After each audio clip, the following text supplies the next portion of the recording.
पिछले कुछ दिनों से जब से एसबीआई सीएसपी पर ये नया पोर्टल लाया गया है, कुछ भी हो रहा है। मतलब कुछ भी, किसी के अकाउंट से पैसे कट जा रहे हैं, हमारे खाते में जमा हो जा रहे हैं, हमें पता ही नहीं चल रहा।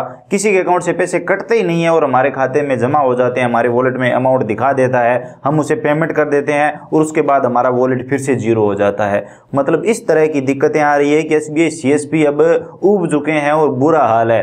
खास बात तो ये भी है कि अगर ग्राहक बैंक में जाकर कोई भी कंप्लेन करता है इस सर्वर एरर की वजह से, तो बैंक वाले जो एसबीआई सीएसपी उनके लिए काम कर रहा है उसकी नहीं मानते, बल्कि ग्राहक की मानते हैं। ये आमतौर पर देखा गया है। तो चलिए आज की वीडियो में बात करते हैं कि दरअसल हो क्या रहा है। मैं बाकायदा आपको कल जो मेरे साथ हुआ है वो दिखाता हूं, क्योंकि दूध का जला छाछ भी फूंक फूंक कर पीता है, वही मेरे साथ हो रहा है। तो चलिए देखते हैं। अब यहाँ पर आपको दिखाई दे रहा है तो ध्यान से देखिए। यहाँ पर सुबह मेरे वॉलेट में 100 रुपए थे, यहाँ पर आप देखिए। उसके बाद ग्राहक आया मेरे पास, मैंने यहाँ पर 2000 और 1200 रुपये विड्रॉल करने की कोशिश की, जो कि विड्रॉल नहीं हुए और अमाउंट जो मेरे वॉलेट का रहा वो सिर्फ 100 रुपये ही रहा।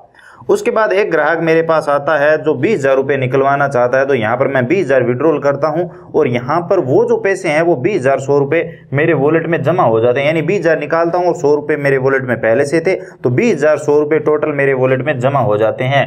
तो अब जब से मेरे साथ ये हुआ है, जिसके बारे में मैंने आपको वीडियो बनाकर बताया था, तब से मैं हर ट्रांजैक्शन के बाद रिपोर्ट चेक करता हूँ। पता है, ये अमाउंट जब मैंने विड्रॉल किया तो स्क्रीन पर मुझे मैसेज सक्सेसफुल का नहीं आया, बल्कि टाइम आउट का आया। तो मुझे लगा यार कहीं पैसे अकाउंट से कट ना गए हो, और ग्राहक के पास भी ऐसा कोई बैंक का मैसेज नहीं आया और ग्राहक भी फोन पे वगैरह में चेक नहीं कर पा रहा था क्योंकि सर्वर डाउन था। तो मैंने सोचा क्यों ना एक बार रिपोर्ट चेक कर ली जाए। जब से ये मेरे साथ हुआ है, हर ट्रांजैक्शन के बाद मैं रिपोर्ट चेक करना जरूरी समझता हूँ। तो जब मैंने रिपोर्ट चेक की तो यहाँ पर देखिए वॉलेट में ये पैसे जमा हो चुके थे, और जब मैंने दोबारा से इस ग्राहक के पैसे निकालने की कोशिश की तो वहां पर दिखा रहा था कि ऑलरेडी आज के दिन की जो लिमिट है वो कंप्लीट हो चुकी है, एक बार पैसा विड्रॉल किया जा चुका है।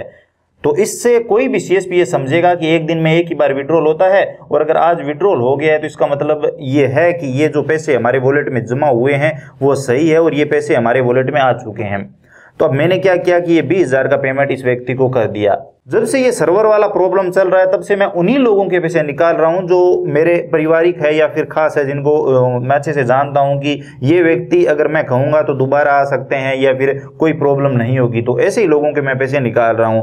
तो फिर ये 20,000 का मैंने अमाउंट कर दिया, इनको पैसे दे दिए। इसके बाद एक ग्राहक और आता है जिनके मैं 2,000 रुपये निकालता हूँ, और वही सेम 2 बार चेक करता हूँ तो यहाँ पर पैसे जुड़ते नहीं है वॉलेट में। और तीसरी बार जब ट्राई करता हूँ तो यहाँ पर आप देखिए वॉलेट में ये पैसे जुड़ जाते हैं, दूसरी बार में जुड़ जाते हैं 22,100 रुपए, कि उस सामने वाले व्यक्ति के अकाउंट से ये पैसे कट चुके हैं, तभी हमारे यहाँ पर वॉलेट में जुड़े हैं और ये हमारे अकाउंट में आ जाएंगे। तो इस व्यक्ति को भी मैं पेमेंट कर देता हूँ। ये वाकायदा सच बात है, और जो गांव वाले देख रहे हैं वो पूछ सकते हैं इनसे, ये बात वाकायदा हुई है। तो अब क्या है कि शाम को मेरे पास एक और मैसेज आता है, जो ये वाला था, आप देख सकते हैं। ये ग्रुप में मैसेज आता है, लिखा आता है कि अति आवश्यक बैंक के सर्वर इश्यू के कारण लेन देन विफल हो जाने के बाद भी सीएसपी संचालक के लिमिट में अमाउंट जुड़ जा रहा है, अतः जो भी लेन देन वह पुनः ट्रांजैक्शन रिपोर्ट चेक करें, अगर फेल हो तो पेमेंट ना करें। मतलब आपके वॉलेट में पैसे तो आ रहे हैं, लेकिन अगर ट्रांजैक्शन फेल दिखा रहा है, यानी जो स्टेटस है वो फेल दिखा रहा है, फेलियर दिखा रहा है, तो यहाँ पर आपको पेमेंट नहीं करना है। तो मुझे लगा यार ऐसा थोड़ी हो सकता है कि वहाँ पर वॉलेट में पैसे तो आ गए हैं। तो फिर मुझे इन ग्राहकों को वापस बुलाना पड़ा, और ये पैसा जब मैंने दोबारा से विड्रॉल करने की कोशिश की तो विड्रॉल भी नहीं हुए, ऑलरेडी विड्रॉल दिखा रहे हैं कि एक बार विड्रॉल हो चुके हैं। और मजे की बात सुनिए, जब मैं इनके जो ये ग्राहक जिनके पैसे मैंने निकाले थे, इनके जब मिनी स्टेटमेंट निकालता हूं तो स्टेटमेंट में कोई भी अमाउंट विड्रॉल दिखाई नहीं देता है। ऐसा नहीं है कि उनके अकाउंट से एक बार कट गया फिर से उनके अकाउंट में जमा हो गया, ऐसा बिल्कुल नहीं है। जबकि ये 2,000 वाला अमाउंट जो मेरे वॉलेट में जुड़ा है, ये तो उस ग्राहक के अकाउंट में था ही नहीं पैसा। तो अब ये हो रहा है, जब मैंने उन ग्राहकों को पेमेंट कर दिया और जब मैंने शाम को ग्राहकों को फोन किया कि आपने चेक किया था कि नहीं, कि आपके वॉलेट से कटा है, आपके अकाउंट से कटा है कि नहीं, तो उन्होंने बाकायदा मुझे बताया कि हमने चेक कर लिया था, हमारे अकाउंट से कटा ही नहीं था और हम आपको फोन करना भूल गए। लेकिन यही चीज अगर सीएसपी कर देता है तो सीएसपी चोर है 100%। और ये मैं अपनी बात नहीं कर रहा हूं। अब कुछ छाने ये कह सकते हैं कि तेरे साथ ये क्यों होता है, मेरे साथ नहीं बल्कि हर एसबीआई सीएसपी के साथ ये हो रहा है जब से ये नया पोर्टल आया है। पिछले कई दिनों से तो बहुत बड़ी समस्या हमारे सामने आ रही है और सभी सीएसपी के साथ ये हो रहा है, जो कि आपको कमेंट करके बताएंगे। अगर आप एक एसबीआई सीएसपी हो, आपको ये प्रॉब्लम फेस करनी पड़ रही है, तो बेझिझक कमेंट सेक्शन में लिखिए आपका जो भी पॉइंट है। तो आई होप आप सबको ये वीडियो इन्फॉर्मेटिव लगा होगा। और मेरी राय तो यही है कि जब तक ये सारा सर्वर वाला इशू फिक्स नहीं कर दिया जाता, हम सबको एक बार SBI CSP काम में नहीं लेनी चाहिए। मैं तो 100% बता देता हूँ, यूज नहीं करूंगा, क्योंकि 100-200 कमाने के चक्कर में 1000-2000 दे बैठेंगे। उससे अच्छा है कि ये काम ये एक बार बंद कर दो, दूसरा काम शुरू कर लो, जब तक ये सही ना हो जाए।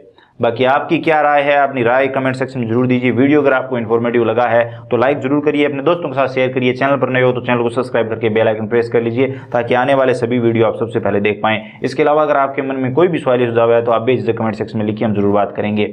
और हाँ, जब कोई किंतु परंतु होगा तो ग्राहक और बैंक से आप उम्मीद मत करना, वो आपकी प्रॉब्लम समझेंगे ही नहीं। ग्राहक तो बिल्कुल ही नहीं समझेगा। आप बताएंगे कि इस तरह से सर्वर दिक्कत थी और इस तरह से ये हो गया, तो उनके हिसाब से तो आपने वो पैसे रख लिए हैं, आपने चोरी कर लिए हैं, चाहे वो आपके अकाउंट में बाद में जमा हुए हों। आई होप अगर आप CSP हो तो रिलेट कर पा रहे होंगे। चलिए मिलते हैं अगले वीडियो में नई अपडेट के साथ। सतर्क रहिए, मेरा कहने का मतलब यही है।